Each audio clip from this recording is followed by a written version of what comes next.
Assalamualaikum warahmatullahi wabarakatuh. Perkenalkan, saya Husainatul Asro. Pada kesempatan kali ini, saya akan mempresentasikan materi tentang pemulihan layanan transformasi kegagalan jasa menjadi loyalitas strategis dalam manajemen kualitas layanan.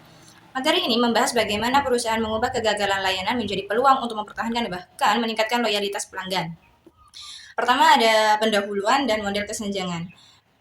Dalam dunia bisnis, kualitas layanan menjadi faktor penting keberhasilan organisasi. Tetapi kenyataannya, kegagalan layanan tidak bisa dihindari. Misalnya kayak pesanan terlambat, pelayanan lambat, atau produk tidak sesuai harapan pelanggan. Karena itu, perusahaan membutuhkan service recovery atau pemulihan layanan untuk memperbaiki masalah sekaligus menjaga loyalitas pelanggan.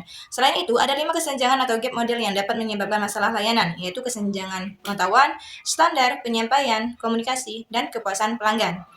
Kedua, ada evaluasi dimensi server atau rater. Kualitas layanan diukur menggunakan model server atau rater yang terdiri dari 5 dimensi. Yang pertama, ada reliability atau keandalan, yaitu kemampuan perusahaan memberikan layanan secara tepat dan sesuai janji. Kedua, responsiveness atau daya tanggap, yaitu seberapa cepat perusahaan membantu pelanggan. Ketiga, ada assurance atau jaminan, yaitu kemampuan memberikan rasa percaya dan aman. Terus keempat, ada empati, yaitu perhatian terhadap kebutuhan pelanggan. Dan terakhir ada tangibles, yaitu tampilan fisik seperti fasilitas atau pelengkapan. Dalam pemulihan layanan, daya tanggap dan empati menjadi faktor paling penting karena pelanggan ingin merasa didengar dan juga dibantu. Ada juga anatomi kegagalan layanan. Kegagalan layanan terjadi ketika pelayanan tidak sesuai harapan pelanggan. Penyebabnya itu bisa bermacam-macam, kayak misalnya gangguan sistem seperti aplikasi error, terus kesalahan karyawan dalam melayani pelanggan, ataupun perusahaan gagal memenuhi kebutuhan pelanggan. Kalau masalah seperti ini tidak segera ditangani, dampaknya cukup besar. Kayak pelanggan bisa kecewa, berpindah ke pesaing, bahkan memberikan ulasan negatif yang merusak reputasi perusahaan. Ada paradigma dan strategi pemulihan layanan.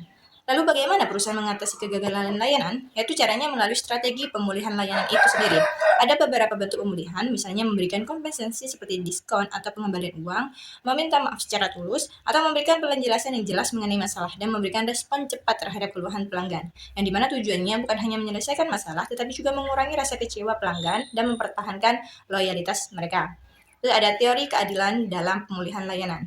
Keberhasilan pemulihan layanan sangat dipengaruhi oleh rasa keadilan yang dirasakan pelanggan. Pertama, ada distributive justice atau keadilan hasil. Itu apakah kompensasi yang diberikan dianggap setimpal. Kedua, procedural justice atau keadilan proses. Yang mana apakah proses penyelesaian masalah cepat dan tidak berbelit-belit. Ketiga, ada interactional justice, yaitu keadilan interaksi. Bagaimana pelanggan diperlakukan selama proses pemulihan. Jadi, pelanggan tidak hanya melihat hasil akhirnya, tetapi juga bagaimana cara perusahaan memperlakukan mereka.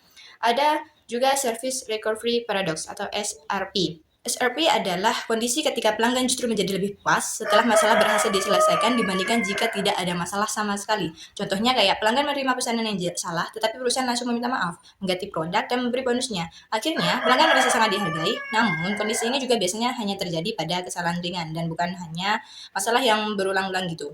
Terus ada implementasi program pemulihan layanan. Dalam penerapannya, perusahaan harus memiliki budaya pelayanan yang baik. Artinya, perusahaan harus cepat mendeteksi masalah, memperdayakan karyawan agar bisa mengambil keputusan cepat, dan juga memberikan pelatihan pelayanan. Yang mana tujuannya agar pelanggan itu benar-benar merasa puas. Jadi kayak percaya kembali terhadap perusahaan tersebut. Lalu ada peran teknologi, konteks Indonesia, dan dampak bisnisnya. Sekarang kan perkembangan teknologi juga memengaruhi pemulihan layanan ya. Banyak perusahaan menggunakan chatbot dan kecerdasan buatan atau AI untuk menggunakan masalah teknis secara cepat.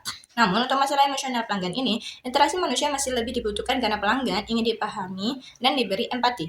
Misalnya di Indonesia, ahli seperti Fanny Tujupono dan Rahmat Lupiondi menekankan pentingnya responsiveness, asuransi, dan empati. Jika pemulihan layanan dilakukan dengan baik, dampaknya sangat besar, seperti meningkatkan loyalitas pelanggan, promosi dari mulut ke mulut, serta meningkatnya reputasi perusahaan. Terakhir, kesimpulan, pemulihan layanan merupakan bagian penting dari manajemen kualitas layanan, karena kegagalan layanan tidak selalu bisa dihindari. Namun, dalam strategi pemulihan yang cepat, adil, dan tulus, perusahaan dapat mengubah ketidakpuasan pelanggan menjadi loyalitas. Dan juga kedepannya keberhasilan pemulihan layanan akan bergantung pada kombinasi antara empati manusia dan teknologi. Oleh karena itu, perusahaan harus membangun budaya pelayanan yang baik dan menjadi keadilan sebagai nilai utama dalam melayani pelanggan. Baik, mungkin itu saja yang dapat saya sampaikan mengenai materi pemulihan layanan. Mohon maaf apabila ada kekurangan. Wassalamualaikum warahmatullahi wabarakatuh.